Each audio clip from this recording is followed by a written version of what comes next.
Bom dia, eu sou Wagner Lucena e vou apresentar o capítulo 10 do livro A Contracultura através dos Tempos. Só que antes eu vou fazer uma pequena introdução do que é a contracultura, né, e como é que ela se estabelece. E a partir daí a gente vai seguindo a nossa apresentação. A contracultura não possui uma forma ou estrutura rígida em particular. Ela floresce sempre e onde as pessoas de uma sociedade escolham estilos de vida diferentes do status quo, expressões artísticas e formas de pensamento que incorporem o antigo axioma que a única e verdadeira constante é a própria mudança. A metáfora da termodinâmica, que vamos definir a contracultura como a crista crescente de uma onda, né? Uma região de incerteza onde a contracultura pode se tornar quântica. Vamos levar em consideração a questão até no Prêmio Nobel foi citado, sobre a terceira lei da termodinâmica, né? Que é uma região onde a complexidade é tão intensa que aos nossos olhos parece um puro caos. Então a gente pode se chamar uns engenheiros do caos. Então, uma vez que a gente está inserido nessa contracultura, a gente se insere nessa região de turbulência que funciona como seu meio natural, né? Nós migramos nessa crista da onda, né, da máxima mudança, e são considerados os magos, os engenheiros do caos, né? Nessas estruturas espontâneas, né, que são essas contraculturais, elas são tanto espontâneas como são efêmeras. Seus participantes se organizam em configurações adequadas aos interesses do momento para poder colher e acolher essa vantagem desse momento, que é muito rápido, né? Desses pequenos grupos formados, né? Mas como estou falando e respondendo, tem uma sinergia, né? Existe normalmente uma ausência de uma liderança formal, de alguém que chega e diga hierarquicamente quem manda e quem coisa. O que acontece é que quem tem as novas ideias vão tomando essas ponteiras de liderança, hein? Não é uma competição como uma corrida de cavalo. Então, é uma questão também de poder político, né? E também tem a questão das ideias e das imagens e das expressões artísticas que delas podem vir, né? E não necessariamente dizer assim, eu vou criar um negócio aqui para eu virar o dono disso. Por isso, os partidos políticos radicais, aqueles micropartidos, não são em si contra a cultura, elas são uma possibilidade de uma manutenção de um poder político, porque exigem uma adesão de uma estrutura do inflexível, né? É um fenômeno muito perene, porque a contracultura ele é um fenômeno muito antigo, ele é do início da civilização, uma vez que, historicamente, ela é uma catalisadora de mudança das grandes culturas, né? Mostrando que, como a gente pensou sempre igual, a cultura que a gente tem agora, ela veio de uma contracultura antes. Então, vamos continuar. Se a gente considerar o prefácio, existe uma tradição de quebrar tradições, né? Então, se a gente pensar numa segunda sessão, a gente vai abordar os fundamentos dos autores, né? Estabelecendo estabelecendo a questão da contracultura perante a autoridade. Ela é sempre uma batida. Ele até cita Diógenes, né? E o símbolo que ele tem como a questão do Diógenes como filósofo socrático, né? Nessa postura contracultural. Quando o conquistador Alexandre o Grande chega e oferece seu serviço a Diógenes, né? O filósofo teria respondido: saia da frente da minha luz. Você está causando sombra, né? Então, isso meio que mostra como é que a contracultura vai de frente à autoridade, né? Que vai bloqueando a questão da questão individual para poder combater o status quo. Eu acho que a contracultura ela não vem como um conflito pensado para mudar com as coisas, mas sair dessa restrição através da força criativa o quanto for possível dentro do possível. Isso vai gerando uma tradição dessa ruptura, né? A contracultura por si só é uma tradição de quebrar com essa tradição, né? Porque ela vai pegando as convenções do presente e forçando uma janela, né? Assim, para poder chegar a uma questão mais profunda das possibilidades humanas, o pensamento humano. Vamos pensar em 3 fios de ligação, né? Um mosaico dessas contraculturas se organizam por 3 grandes partes dessa conexão. Primeiro, o contato direto, né? Quando participantes de uma contracultura interagem diretamente com outra. Ou seja, eu faço parte de uma galera e aquela galera está comigo. Isso vai abrindo esse canal de comunicação do impulso contracultural. Aí tem a segunda parte, é o contato indireto. Quando uma contracultura ou uma cultura fecunda a outra através de obras de arte, por exemplo. Registros, lendas, que geram uma ressonância em outro tempo que não necessariamente se encostou. Então, por exemplo, ideias e produtos artísticos replicados ou contraculturados, né, no tempo e no espaço, que não necessariamente tiveram esse do contato direto. É como, por exemplo, lendas sobre dragões. Tem no mundo todo, mas são explicados pelos valores profundos e básicos que todos nós partilhamos, que é do fantástico, né? Que é a vida como uma obra de arte, né? Então, esse terceiro ponto, eu acho que é pensar a vida como uma obra de arte, uma experiência artística em progresso, que ela nunca para. É imaginar uma ladeira e que tem um carro que está descendo, né, o tempo todo. Os artefatos, as obras de arte, as produções são subprodutos, que são mais ou menos o que sobra de uma vida inteira de contracultura, né? Então vamos lá para Paris do capítulo 10, né? Das brilhantes explosões da Paris Boêmia de 1800 e... Peraí, deixa eu me acalmar e me corrigir aqui, 2 segundinhos.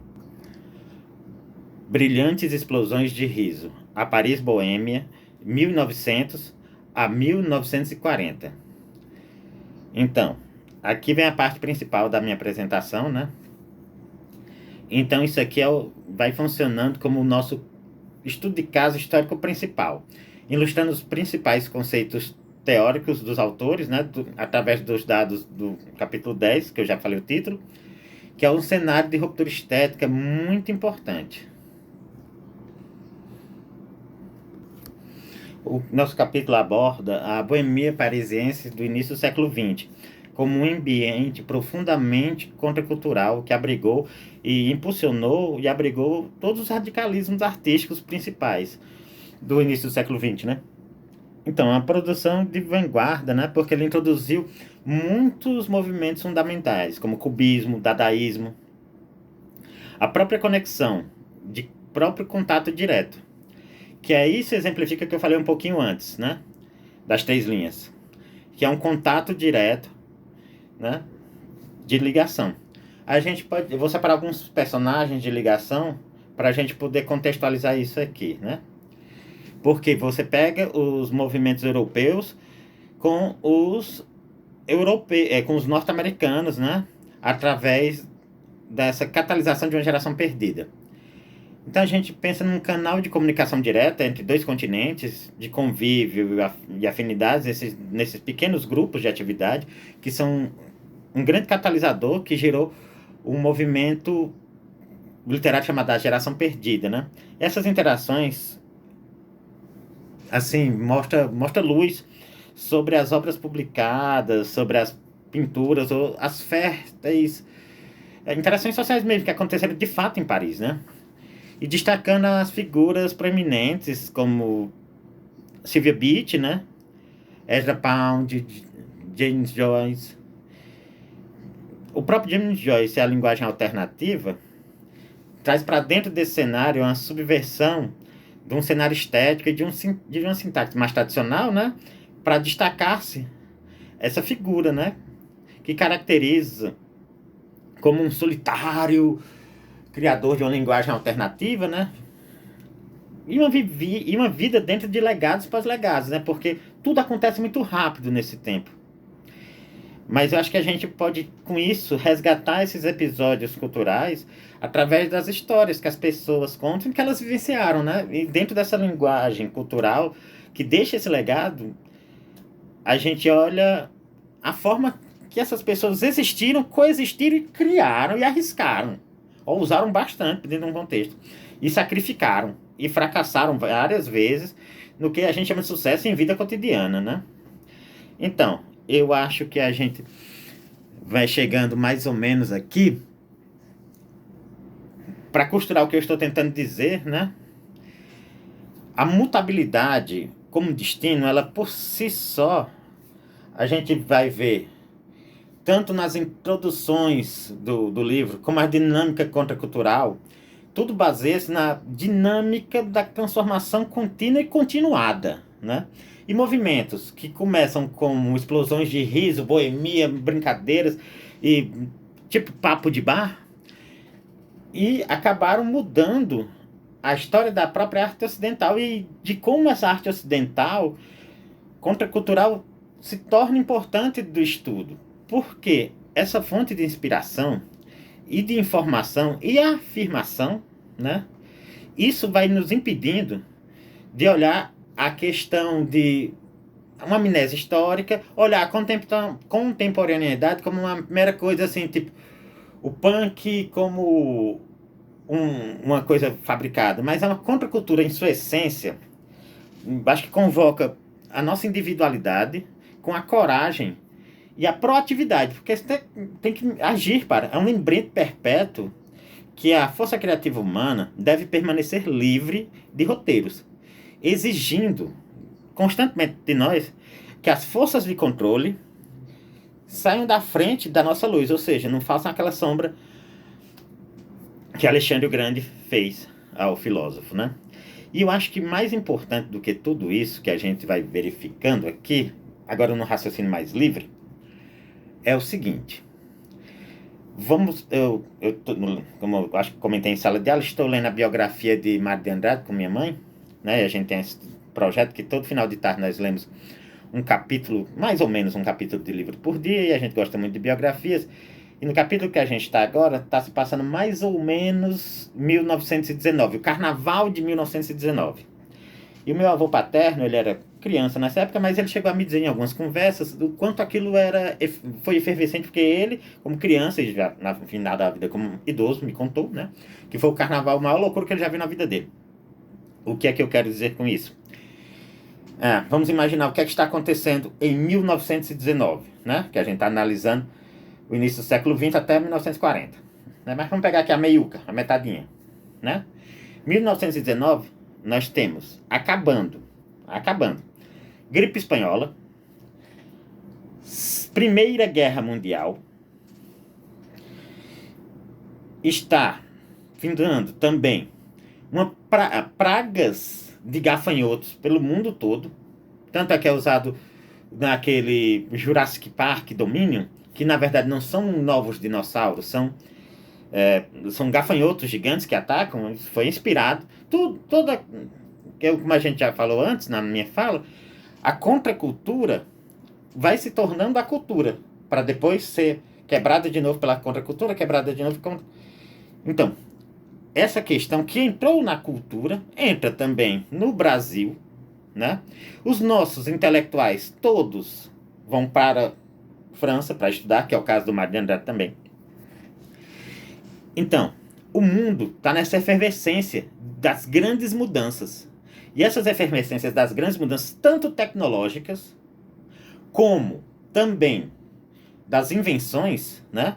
Porque vai começar a popularizar para o mundo todo. Imagina que em Paris já tivesse a própria questão da energia elétrica, o uso de telefone. Aqui no Brasil também já tinha, suponho que na Europa bem mais evoluído. Rádio. Só um minutinho a mais da minha fala. Vocês sabem que AM é amplitude modular, FM é frequência modulada. Quando o rádio foi descoberto ou inventado, nós tivemos um investimento no mundo de aproximadamente 1/3 de toda a riqueza global. E aí, poucos anos depois, se descobriu a FM, que é muito mais fácil de sintonizar, tem um som melhor. E isso alterou como? Fez-se um lobby global para que a FM só pudesse ser local e a AM fosse ampla para o mundo todo.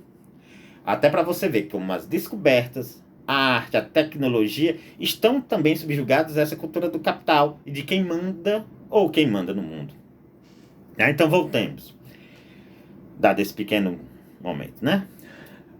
A gente tem essa questão da contracultura surgindo também a partir dessa questão de Paris para o mundo, porque Paris era o farol cultural do mundo.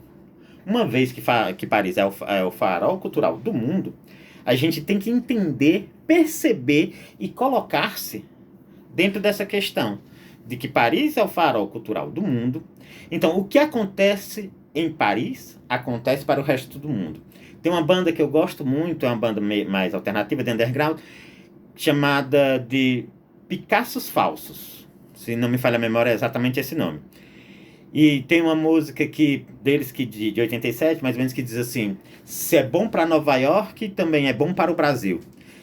Que é baseada no Belle Époque, que é um pouco anterior, mas também permeia esse início do século XX, porque até a Segunda Guerra Mundial, por exemplo, o farol cultural do mundo não era os Estados Unidos como é pra gente agora.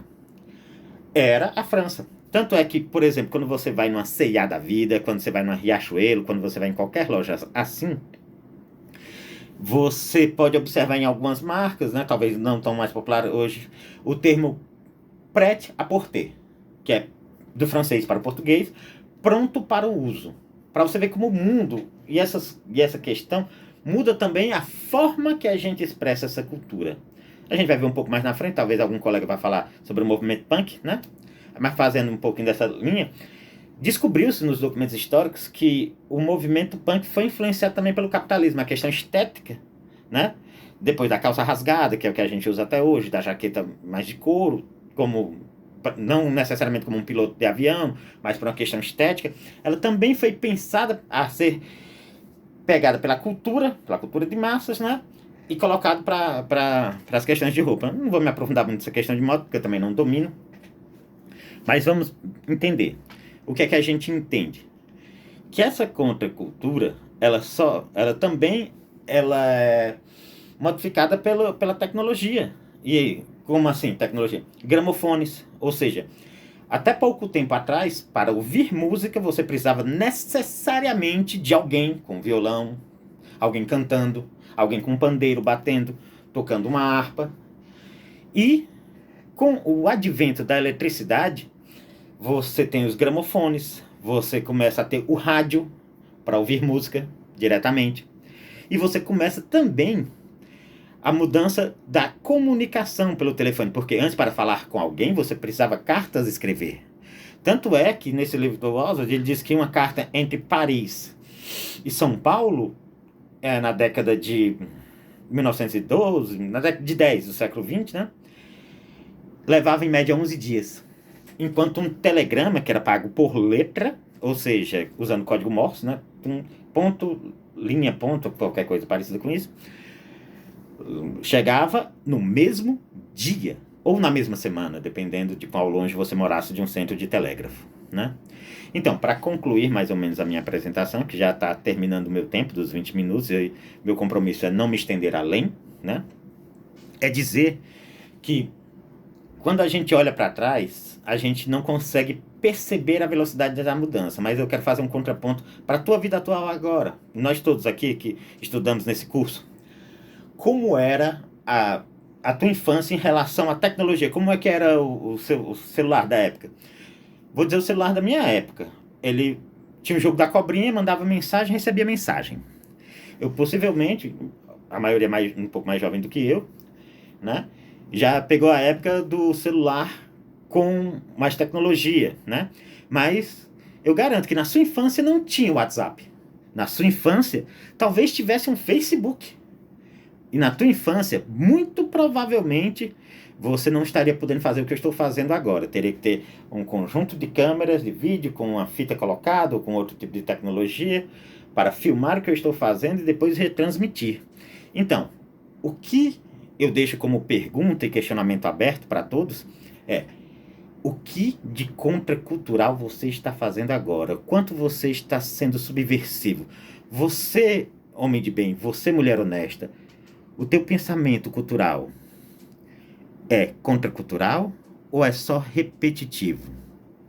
Fica a dica. Uma boa noite, um bom dia, desculpe, para todos.